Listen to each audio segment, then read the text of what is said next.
IBT Kannada TV. Mandya ನಗರದ BJP ಕಚೇರಿಯಲ್ಲಿ ಮಂಡ್ಯ ಜಿಲ್ಲಾ ಬಿಜೆಪಿ ರೈತ ಮೋರ್ಚಾ ವತಿಯಿಂದ ಜಿಲ್ಲಾಧ್ಯಕ್ಷರಾದ ಅಶೋಕ್ ಜೈರಾಮ್ ನೇತೃತ್ವದಲ್ಲಿ ಶ್ರೀರಂಗಪಟ್ಟಣ ಮಂಡಲದ ನೂತನ ಅಧ್ಯಕ್ಷರು ಹಾಗೂ ಪದಾಧಿಕಾರಿಗಳ ಪದಗ್ರಹಣ ಕಾರ್ಯಕ್ರಮ ಜರುಗಿತು.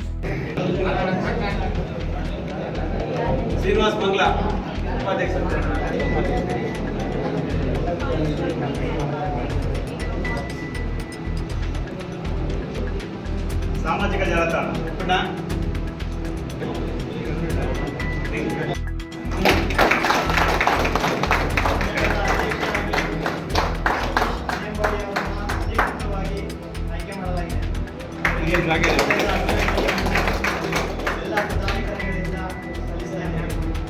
ನೋಡಿ ಒಳ್ಳೆ ಊಟ ಎಲ್ಲ ಬಂದಿರೋರಿಗೆಲ್ಲ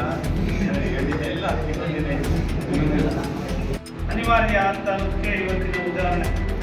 ಯಾಕೆಂದ್ರೆ ನಮ್ಮ ಹಿಂದಿನ ಇದನ್ನ ನೋಡ್ತಾ ಬಂದ ಕಾರ್ಯಕ್ರಮಗಳಲ್ಲಿ ಯಾರು ರೈತ ಮೋರ್ಚಾಕ್ಕೆ ಆ ಮೋರ್ಚಾ ನಮ್ದೊಂದು 5-6 ಮೋರ್ಚಾ ಇದೆ. SC ಮೋರ್ಚಾ ಇದೆ, ST ಮೋರ್ಚಾ ಇದೆ, ಯುವ ಮೋರ್ಚಾ ಇದೆ, ಎಲ್ಲ ಇದೆ. ಮಹಿಳಾ ಮೋರ್ಚಾ ಇದೆ, ಮತ್ತೆ ಹಿಂದುಳಿದ ವರ್ಗದ ಮೋರ್ಚಾಗಳಿದ್ದಾವೆ. ಆ ಪಾಡಿಗೆ ಅವ್ರು ಮಾಡ್ತಿರ್ತಾರೆ. ಪೇರೆಂಟ್ ಪಾಡಿಗಳು ಅವ್ರ ಪಾಡಿಗೆ ಅವ್ರು ಕೆಲಸ ಮಾಡ್ತಾರೆ. ಇವ್ರ ಪಾಡಿಗೆ ಇವರು ಮಾತಾಡೋಣ ಹೋಗ್ತಾ ಇದೆ. ಈ ಸಾರಿ ನಾನು ಆಗಲೇ ಹೇಳಿದೆ, ಯಾರಿಗೆ ನಮ್ಮ ಸತೀಶ್ ಅವರು ಬಂದಿದ್ರು, ನಾನು ಜಿಲ್ಲಾ ಕಾರ್ಯದರ್ಶಿ ಮಾಡಿ ನನಗೆ ಅಂತೇಳಿ ರೈತ ಮೋರ್ಚಾಕ್ಕೆ. ಈ ಜಿಲ್ಲಾ ಕಾರ್ಯದರ್ಶಿಯಾಗಿ ಹೋದರೆ ಈ ಶಕ್ತಿ ಎಲ್ಲ ಡೈಲ್ಯೂಟ್ ಆಗ್ತದೆ.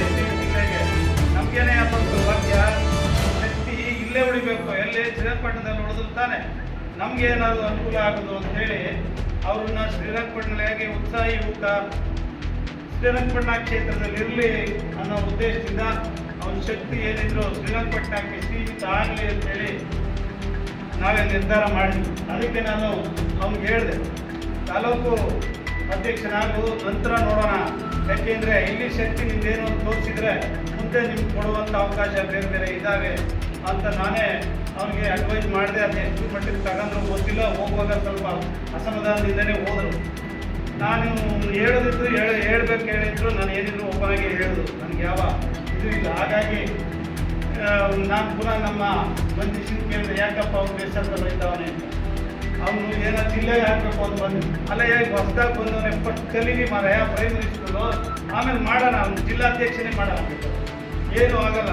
ಆದರೆ ನಾವು ಗುರಿ ಇಟ್ಕೊಂಡಿರೋದು ಮುಂದಿನ ಶ್ರೀರಂಗಪಟ್ಟಣ ಕ್ಷೇತ್ರ ನಮ್ಮ ವಶ ಮಾಡ್ಕೋಬೇಕು, ಇಂಥ ಉತ್ಸಾಹ ಯುವಕ ನಮಗೆ ಬೇಕು ಅಂತ ಹೇಳಿ ನಿಲ್ಲಿಸ್ತೀವಿ. ಆಮೇಲೆ ಅವನೇ ಒಪ್ಕೊಂಡ. ಕೊನೆಗೆ ಅಸಮಾಧಾನ ಹೋಗಿ ಖುಷಿಲಿ ಇವತ್ತು ಇಷ್ಟೊತ್ತುರಿಯಾಗಿ ರೈತ ಮೋರ್ಚಾ ಆಗಲಿ ಯಾವ ಮೋರ್ಚಾ ಆಗಲಿ ಇಷ್ಟೊತ್ತುರಿಯಾಗಿ ಎಲ್ಲೂ ನಮ್ಮ ಜಿಲ್ಲೆಯಲ್ಲಾಗಲಿ ಮಾಡಿದ್ದಾರೆ. ರೈತ ಮೋರ್ಚಾ ಸೆಕ್ರೆಟರಿ ಆದ ರಾಜ್ಯ ಕಾರ್ಯದರ್ಶಿಗಳಾದಂಥ ಅಶೋಕ್ ಅವರ ಗುಣ ಇರ್ಬೋದು, ಅಥವಾ ನಮ್ಮ ಕ್ಯಾಂಡಿಡೇಟು ನಮ್ಮ ಜಿಲ್ಲಾಧ್ಯಕ್ಷರಾದಂಥ ಅಶೋಕ್ ಅವರ ಶಕ್ತಿ ಇರ್ಬೋದು. ಇದು ಹೊಸ ಒಂದು ವಾತಾವರಣ. ಅದಕ್ಕೆ ನಾನು ಮೊದಲೇ ಹೇಳಿದೆ, ಇದು ಬದಲಾವಣೆ ಅಂತ. ನಾವೆಲ್ಲ ಹಳೆ ತಲೆಮಾರಿನಿಂದ ಹೊಸ ತಲೆಮಾರಿಗೆ ಬಂದಾಗ ಯಾವ್ಯಾವ ರೀತಿ ಬದಲಾವಣೆಗಳಾಗ್ತವೆ ಎನ್ನುವುದು ಇದೊಂದು ಉದಾಹರಣೆ. ಹಾಗಾಗಿ ಇನ್ನೂ ಹೆಚ್ಚು ನಾನು ಮನೆಯ ತಾಲೂಕು ಅಧ್ಯಕ್ಷರಿಗೆ ಹೇಳ್ತೀನಿ, ರೈತ ಮೋರ್ಚಾ ಜೊತೆಗೆ ಜೋಡಿಸಿ ಇನ್ನೂ ರೈತ ಮೋರ್ಚಾ ಶಕ್ತಿ ಮಾಡಿ ಪ್ರತಿಯೊಂದು 247 ಬೂತ್ಗಳಲ್ಲೂ ರೈತ ಮೋರ್ಚಾ ಜನ ಇರಬೇಕು. ರೈತ ಮೋರ್ಚಾ ಜನ ಕನಿಷ್ಠ 5 ಜನನಾದರೂ ಒಂದು ಬೂತ್ನಲ್ಲಿ ಉಳ್ಕೊಳ್ಳುವಂಥ ವ್ಯವಸ್ಥೆಯನ್ನು ಸತೀಶ್ ಮಾಡ್ತಾರೆ ಅಂತ ಅನ್ನೋ ಒಂದು ಭರವಸೆ ನನಗಿದೆ. ಯಾಕೆ ಇದನ್ನು ಹೇಳ್ತಾ ಇದ್ದೀನಿ ಅಂದರೆ, ಅವತ್ತು ಬಂದಂಥ ಅವನ ಉತ್ಸಾಹನ ನೋಡಿ ನಾನು ಮಾನಸಿಕವಾಗಿ ಅವರು ಬಂದಾಗ ಅಸೆಸ್ ಮಾಡುವಂಥ ಒಂದು ಶಕ್ತಿ ಇದೆ. ಅದಕ್ಕೆ ನಾನು ಹೇಳಿದ್ದೆ ಅವನಿಗೆ, ಅದನ್ನು ಇವತ್ತು ಕಾರ್ಯರೂಪಕ್ಕೆ ತರ್ತಾ ಇದ್ದಾರೆ. ಹಾಗಾಗಿ ಉತ್ಸಾಹ ಯುವಕ ನೀವೆಲ್ಲ ಸೇರಿ ಕೈ ಜೋಡಿಸಿ ಮುಂದಿನ ದಿನಗಳಲ್ಲಿ ರೈತ ಮೋರ್ಚಾ ಇನ್ನೂ ಜಿಲ್ಲೆಯಲ್ಲಿ ಅತ್ಯಂತ ಹೆಚ್ಚು ಯಶಸ್ವಿಯಾಗಿ ಬೆಳೀಲಿ. ಅದು ಮಾನ್ಯ ಅಶೋಕ್ ಜೈರಾಮ್ ಅವರ ನೇತೃತ್ವದಲ್ಲಿ ಅಂತ ನನಗೆ ಹೇಳ್ತಾ, ಯಾಕೆಂದರೆ ನೆಕ್ಸ್ಟ್ ಬರುವಂಥ